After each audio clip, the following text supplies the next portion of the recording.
आप सुन रहे हैं नॉलेज पाथ, जो रिंकू सर के द्वारा बनाया गया है। नॉलेज पाथ की इस कड़ी में स्वागत है।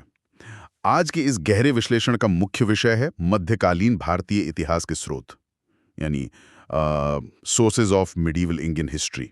हाँ, और प्राचीन भारत की तुलना में ना इस दौर के इतिहास को समझने के लिए हमारे पास ऐतिहासिक सामग्री बहुत अधिक मात्रा में उपलब्ध है। सही बात है। मतलब दस्तावेजों और इमारतों का एक पूरा खजाना है हमारे पास। बिल्कुल। और इसका बड़ा कारण ये है कि मुस्लिम इतिहासकारों, सुल्तानों और उलेमाओं की इतिहास लेखन में ना काफी गहरी रुचि थी। तो इस चर्चा का मुख्य उद्देश्य ये समझना है कि हम मध्यकालीन भारत के बारे में जो भी जानते हैं वो आखिर किन किताबों, यात्रियों के विवरणों और इमारतों से आता है। एकदम सही। आज हम फारसी और अरबी साहित्य से लेकर विदेशी यात्रियों के दृष्टिकोण और उस समय की वास्तुकला को बारीकी से समझेंगे। तो चलिए शुरुआत करते हैं सुल्तनत काल के दस्तावेजों से। इतिहास को समझने की शुरुआत हम उन लोगों से करते हैं जो उस समय के दरबारों में बैठे थे और घटनाओं को लिख रहे थे। हाँ, ये साहित्य और दस्तावेज की एक नई शुरुआत थी। देखा जाए तो ये बदलाव कुछ ऐसा है जैसे हम कुछ बिखरे हुए नोट से निकलकर एक ऑर्गेनाइज्ड फाइलिंग सिस्टम में आ गए हों। हर चीज लिखी जा रही है। लेकिन एक सवाल उठता है, जी पूछिए। क्या दरबार में बैठकर लिखने वाले इतिहासकार पूरी तरह से निष्पक्ष थे? यानी क्या उनमें कोई बायस नहीं था? देखिए, हाँ, मध्यकालीन काल में इतिहास लिखने की एक व्यवस्थित परंपरा जरूर शुरू हुई, लेकिन सभी लेखक वैज्ञानिक इतिहासकार बिल्कुल नहीं थे। अच्छा, तो मतलब बायस था उनमें। बिल्कुल था। उदाहरण के लिए हम तारीख़ फिरोज शाही को ले सकते हैं। इसके लेखक जियाउद्दीन बरानी हैं। स्रोत बताता है कि उनकी पुस्तक में धार्मिक पक्षपात या रिलीजियस बायस बहुत साफ नजर आता है। अरे वाह! तो फिर इसका ऐतिहासिक महत्व इतना ज्यादा क्यों है आज के समय में? क्योंकि इस बायस के बावजूद उन्होंने उस समय के बाजार प्रशासन और आर्थिक नियमों का जो सजीव वर्णन किया है, वो बहुत अनमोल है।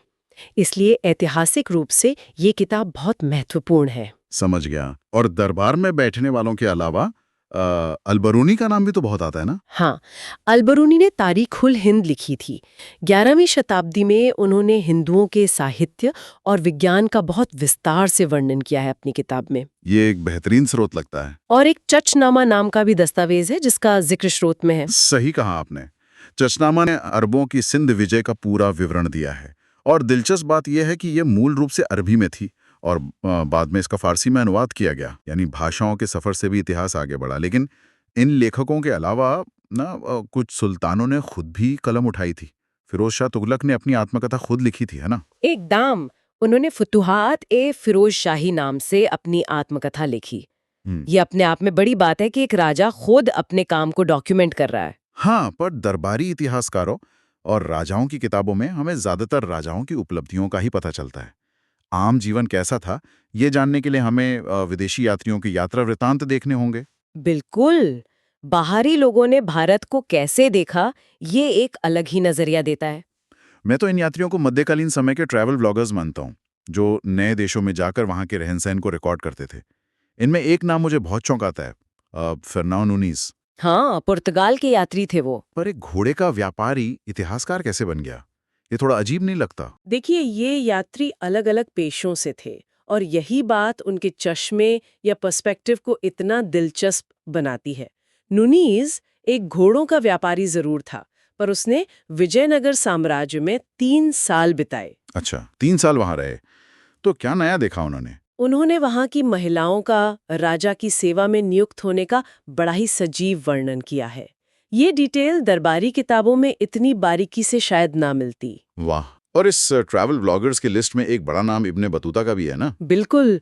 मोरक्को से आए इस यात्री ने किताबुर रहला लिखी। और स्रोत बताता है कि वो मोहम्मद बिन तुगलक के राज दरबार में काम करते थे, है ना? हाँ, इसलिए उन्हें दरबारी राजनीति का व्यवहारिक ज्ञान था। लेकिन उन्होंने सिर्फ दरबार की बातें नहीं लिखी, उन्होंने पशु पक्षियों और वनस्पति का भी बहुत सुंदर वर्णन किया। यानी पूरा फ्लोरा और फौना कवर किया उन्होंने। और एक यात्री को तो मध्यकालीन यात्रियों का राजकुमार भी कहा जाता है। आप मार्को पोलो की बात कर रहे हैं। वो 13वीं शताब्दी में दक्षिण भारत आए थे। सही जवाब। इसके अलावा विजयनगर आने वाले अन्य यात्री भी थे, जैसे फारस से अब्दुल रज़ाक और इटली से निकोलो दे कॉन्टी। हाँ, इन सभी ने भारत की एक विविध तस्वीर दुनिया के सामने रखी। लेकिन एक समस्या है, किताबें और यात्रा वृत्तांत तो झूठ बोल सकते हैं या पक्षपातपूर्ण हो सकते हैं। इंसान द्वारा लिखे गए हैं तो ये संभावना तो हमेशा रहती है। पर इमारतें और वास्तुकला ना अपने समय की सच्चाई को मजबूती से खड़ा रखती हैं। पत्थरों पर लिखा इतिहास नहीं बदलता। एकदम सही कहा। वास्तुकला या आर्कियोलॉजी सच्चाई जानने का सबसे ठोस तो स्रोत है। स्रोत पढ़ते हुए मुझे एक बात पर बहुत आश्चर्य हुआ कि कैसे पुरानी इमारतों की सामग्री से नई इमारतें बनाई गईं। हाँ, सल्तनत काल की वास्तुकला, जिसे हम इंडो इस्लामिक शैली कहते हैं, और वो भारतीय और विदेशी शैलियों का एक अनोखा मिश्रण थी। तो पुरानी सामग्री का उपयोग कैसे किया गया? स्रोत स्पष्ट रूप से बताता है कि प्रारंभिक तुर्क विजेताओं ने हिंदू और जैन मंदिरों की सामग्री से मस्जिदों का निर्माण करवाया। इसके सबसे बड़ी उदाहरण है कुवत उल इस्लाम मस्जिद और 2.5 दिन का झोपड़ा। अरे वाह! और एक और बहुत मशहूर इमारत है कुतुब मीनार। इसकी कहानी में बहुत सारे राजाओं का जिक्र आता है। हाँ, इसका निर्माण किसी एक ने नहीं करवाया। कुतुबुद्दीन ऐबक ने इसे शुरू किया। और फिर इल्तुतमिश ने 4 मंजिल तक बनवाया, राइट? बिल्कुल। और उसके बाद में फिरोज शाह तुगलक और सिकंदर लोदी ने इसकी मरम्मत करवाई। यहाँ तक कि मेजर स्मिथ ने भी बाद में इस पर काम किया। एक बात बताइए, कुतुब मीनार जैसी इमारत किसी एक राजा का काम नहीं थी। इसमें कई लोगों का हाथ था। ये हमें उस समय की स्थिरता के बारे में आखिर क्या बताता है? आता है कि वो उस बड़ी इमारत और सत्ता के प्रतीक से अपना नाम जोड़कर अपनी खुद की वैधता या लेजिटिमेसी स्थापित करना चाहते थे। समझ गया। और अन्य मुख्य इमारतों में अलाउद्दीन खिलजी का अलाई दरवाजा, तुगलकाबाद का किला और सिकंदर लोदी का मकबरा शामिल हैं। हाँ, ये सब उस दौर की तकनीक और स्थिरता के बेहतरीन प्रमाण हैं। फिर सुल्तानत काल की इंडो इस्लामिक शैली और साहित्य की बुनियाद पर ही आगे चलकर मुगल काल का विशाल ऐतिहासिक ढांचा खड़ा होता है। ये वो युग था जहां आत्मकथाओं और शानो शौकत का बोलबाला था।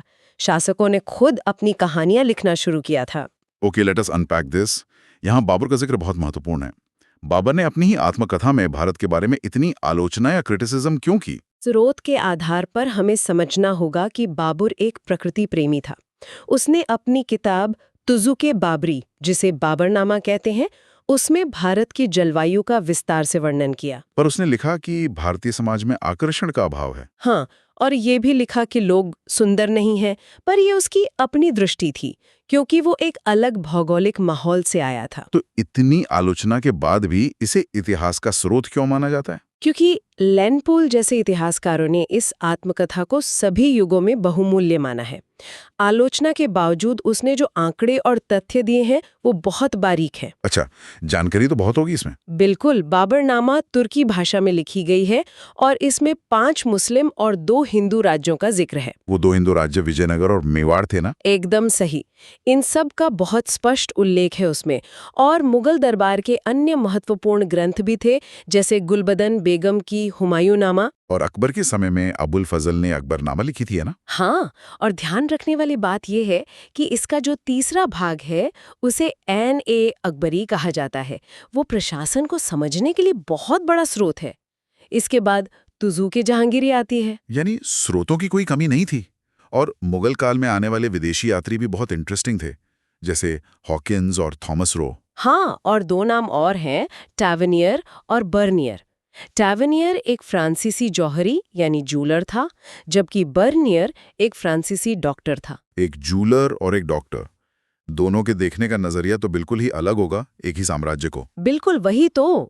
और इन विदेशी यात्रियों और फारसी ग्रंथों के साथ साथ इस दौर में संस्कृत साहित्य भी रचा गया, जैसे भानु चंद्र चरित्र और रास गंगाधर आदि।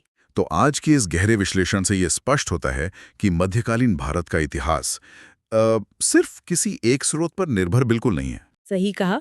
जब हम जियाउद्दीन बरानी के दरबारी लेखन और इब्ने बतूता की बारीकियों को देखते हैं, और उन्हें बाबर की आलोचनात्मक आत्मकथा और कुतुब मीनार जैसी इमारतों के साथ जोड़ते हैं, तब जाकर उस समय का एक सशक्त और पूरा चित्र बनता है। हर स्रोत की अपनी अहमियत है और अपनी कमी भी। बिल्कुल। और जाने से पहले एक आखिरी विचार छोड़ते हैं सबके सोचने के लिए। सोचिए, अगर उस समय के यात्रियों ने जैसे फ्रांसीसी डॉक्टर बर्नियर या घोड़े के व्यापारी नूनिज ने अपनी यात्राओं के बारे में कुछ न लिखा होता तो क्या होता? ये तो सच में सोचने वाली बात है। क्या हमें सिर्फ राजाओं के लिखवाए गए शानदार दरबारों के इतिहास पर ही भरोसा करना पड़ता? इतिहास आखिर वही तो है जो बच जाता है, और इसलिए इन स्रोतों को पढ़ना इतना रोचक है। आज की इस गहरे विश्लेषण में बस इतना ही। मिलेंगे आपसे अगले विषय के साथ।